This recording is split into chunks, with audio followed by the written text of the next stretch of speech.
Ете кој снимал. Го најдовме виновникот, ајде.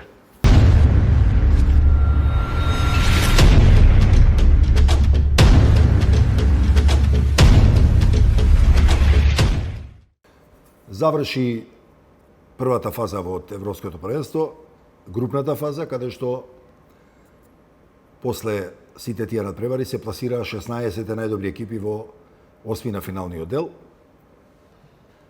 И секако сега ќе почнат можеби тие најинтересни моменти каде што више повеќе нема да има калкулации, значи тоа се надпревари каде што една екипа иде напред во четвртфинале и мислам дека сите ќе мора да размислуваат, нели, за да направат и нешто повеќе за да го елиминираат својот противник. Кога има групна фаза, тогаш може малци да се калкулира со формата, со додавање на плюс газ, што се вели за да, нели, запнеш повеќе за да некого победиш, или па можеш да калкулираш да играш на одреден резултат кој ќе ти одговара, но веќе од осмина финалето тоа ќе го нема. Можеме да бидеме задоволни од првиот дел. Мислам дека се одигра на еден коректен ниво, квалитетен фудбал. Може би очекувавме и повеќе од некои репрезентации, но ќе кажам дека со оглед на тешките сезони кои ги имаат играчите и истрпувачките сезони, мислам дека и топлото време и сето тоа што се случуваше со пандемијата, тој целиот тој притисок, мислам дека беше и за очекување да можеби не биде во овој прв дел на највисок ниво квалитетот на фудбалот, но секако имаше и добри надпревари, имаше и репрезентации кои има константна форма, па ќе видиме дали таа форма ќе одржат и понатака сега во елиминациониот дел. Од репрезентациите кои што играат овака во една стандардна форма во првиот дел може да се издвојат Белгија, Италија, секако Франција која покажува една сила дури и кога не брилира.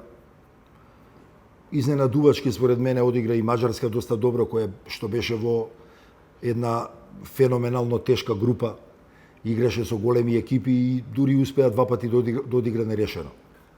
Секако дека имаше екипи од кои што можеби очекувавме и малку повеќе, но мораме да разбереме дека одредени репрезентации, тука пред се мислам на Хрватска, на Шпанија, на Германија, праве одредено реновирање во своите екипи овие година-две и секако дека они ќе бидат повторно велесили, но им треба секогаш малце период на адаптација, на уигрување, значи играчите малце што се вика и со затворени очи да се препознаваат на терен.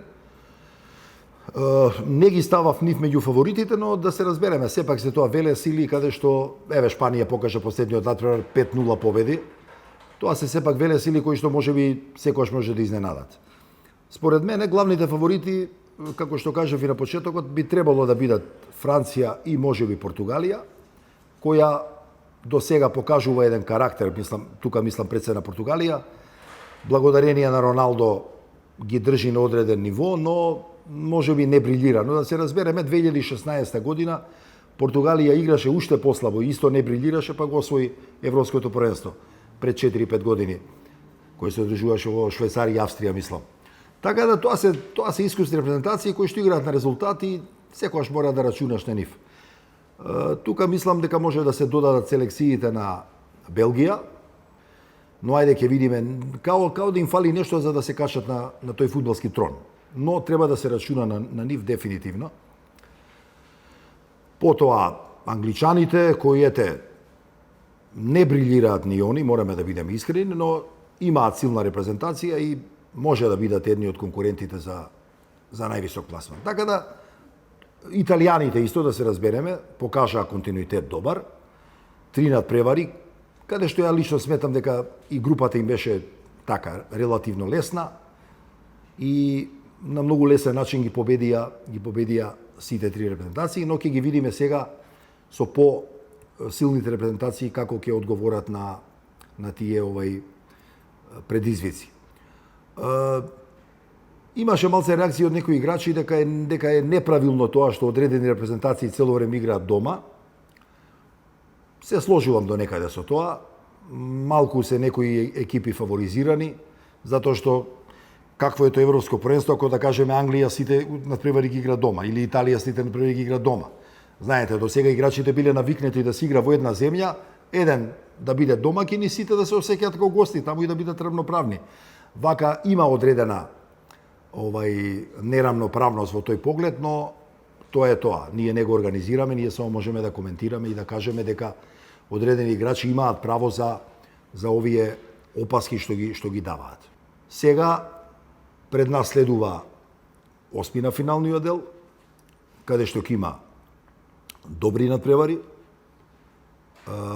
Мислам дека првата група од 4 надпревари, тоа се надпреварите 1, 2, 3 и 4, каде што меѓу себе ќе решаваат кој ќе игра во четвртфинале, полуфинале до финалето, и надпреварите подреден број 5, 6, 7, 8. Мислам дека овој вториот дел 5, 6, 7, 8 е малце полесна група за разлика од 1, 2, 3, 4, каде што се сконцентрирани во тие 4 групи се сконцентрирани екипите на Белгија, на Италија, на Португалија и на Франција. Значи, навистина тука ќе биде голема борба помеѓу овие 4 екипи кои ќе дојде до финалето. Додека вамо во вториот дел ќе бидат фаворитите, најголемите фаворити во тој дел на групата, Германија и Англија. Со тоа што да подсетиме дека Германија и Англија се сретнуваат уште во осмина финалето, што е можеби хендикеп, али секако ќе биде убаво за гледање. Така да, според мене, во вториот дел ќе бидат фаворити Англија или Германија, додека во првиот дел секако Франција, Белгија и потенцијално Италија и Португалија. Ќе биде интересно за гледање. Првиот надпревар ќе биде Данска-Велс. Според мене Данска е благ фаворит, иако Велс се покажа како доста цврста екипа, која што доста тешко ги губи надпреварите. Вториот надпревар е Италија и Австрија. Мислам дека италијаните ќе бидат фаворити. Не е спорно, посебно што Австрија во последниве 6 месеци имаше и одредени проблеми, не покажуваше голема форма, но ќе видиме како ќе одговорат против силната Италија. И другите парови кои следуваат се исто интересни, да кажеме Холандија, Чешка. Чешка можеби не брилираше, но покажа онака цврстина, поединечен квалитет на некои поединци. Мислам дека Холандија ќе биде фаворит во секој случај. И Холандија е една од репрезентациите која праеше смена на генерации, така да секако они од оваа генерација очекуваат све подобри резултати. Франција, Швајцарија. Мислам дека Франција ќе биде апсолутен фаворит, но не смее никогаш да се отфрли Швајцарија како репрезентација која до сега покажала дека знае да изненади. Една од главните, да кажам, дерби надпревари ќе биде Белгија-Португал, каде што според мене секако ќе биде неизвестно. Белгија е добра екипа која игра офанзивен фудбал. Португалија обратно од Белгија игра малку по-цврсто, тактички позрело, не брза. Ја чека својата шанса на нивната позната игра на полу-контри, така да ќе биде интересно да се види како ќе биде овој надпревар, затоа што е тоа сепак дерби надпревар во осмина финалето.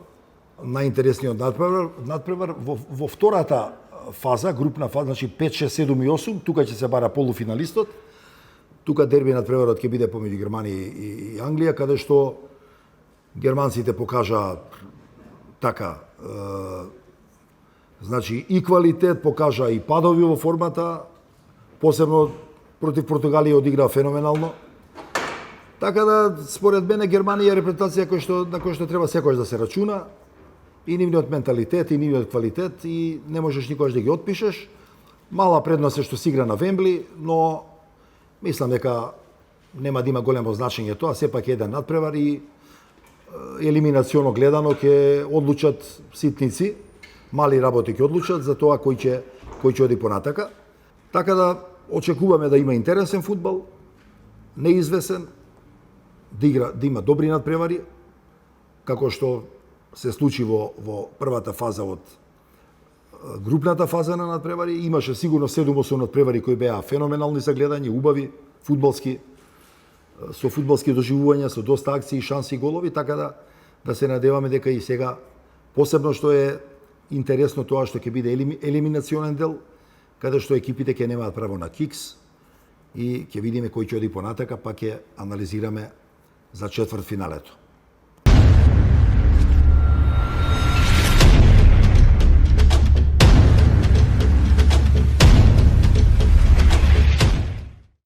Така да мислам дека се уште ниједна репрезентација го нема достигнат оној ниво за да кажеш овие играат стварно добро и треба да бидат теоретски прваци.